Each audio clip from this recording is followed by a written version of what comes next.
Hello, this video will describe the steps for submitting an application request for residential parking permits within the ParkHouston Residential Permit app. Currently, we're on the home screen of an account within the Residential Permit app. The home screen is comprised of two tabs, the Permit tab and the Applications tab. We'll click on the Applications tab. And to initiate an application request, we need to click on the New Application button. So I'll go ahead and do that now.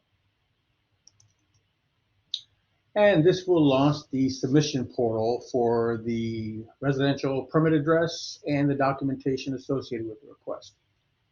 Before we begin, there's a couple of items that need to be mentioned. First, the resident property address that is entered for the application request must fall within the permit parking area.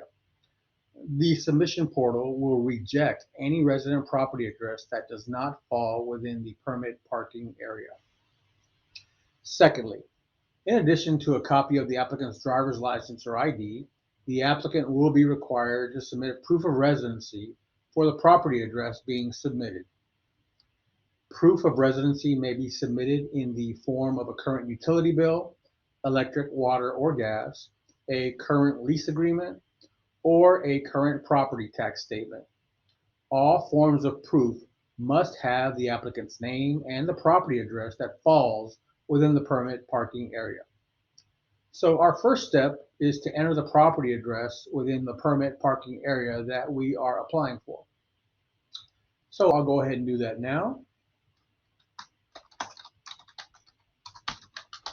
So the permit parking area that I'm applying for is the 2300 block of Gramercy Street, and I will choose that now. Next, we're going to upload copies of the applicant's driver's license or ID and proof of residency. So this portal accepts various file types such as PDFs, JPEGs, doc files. In addition, the file size that you attach cannot exceed 15 megabytes. So first, we're going to go ahead and attach our driver's license documentation.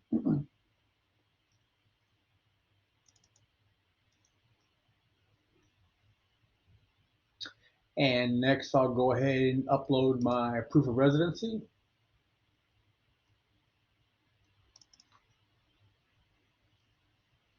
And I'll hit the next button. So this takes us to the permit options screen for the application request. So there are 4 permit types that customers may choose from. The resident permit is for the homeowner / applicant and is typically for vehicles that they actually own.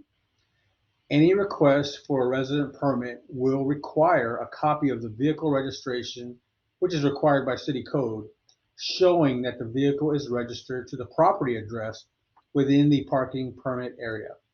Only one license plate may be linked to a residential permit. If the vehicle is not registered to the residential property address, then the vehicle is ineligible for a resident permit. The visitor permit is for visitors to the applicant's residence. Applicants may obtain 4 visitor permits per calendar year. Service provider permits are for service visits to the applicant's residence, such as landscapers, nannies, cleaning services, healthcare providers.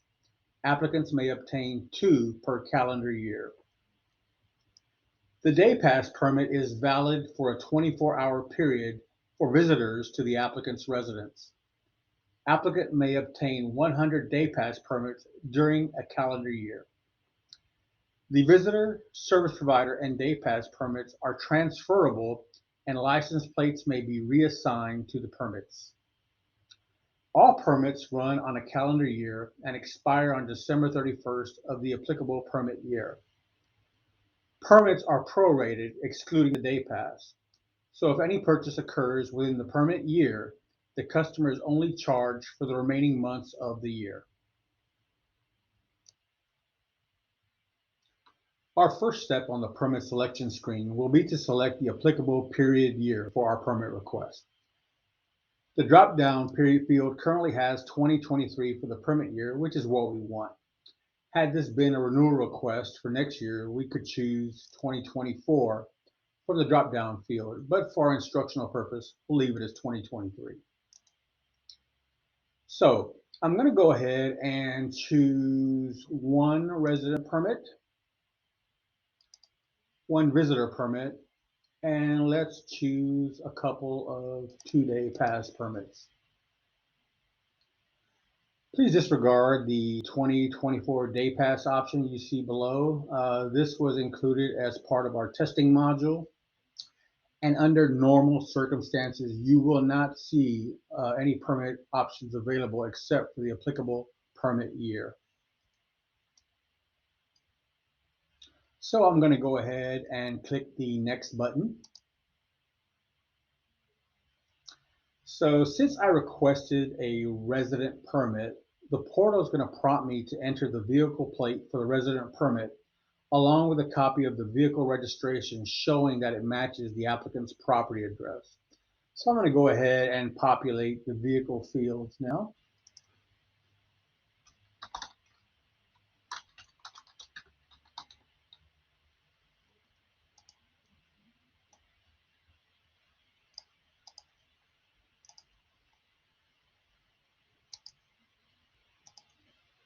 And I'll populate the registration expiration.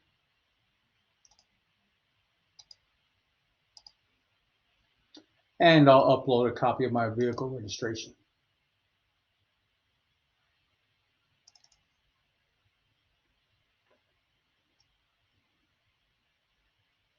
So once all that is completed, I'll click the next button. So the next screen will show a summary of all my permit selections along with the documents that I have attached as part of my request. So everything looks good, so I'll go ahead and click the submit button.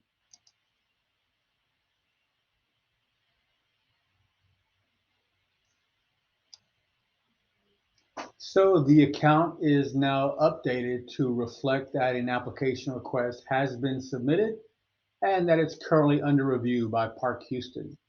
In addition, an email will be sent to the applicant notifying them of that same information, and I'll go to that email, and there we have it.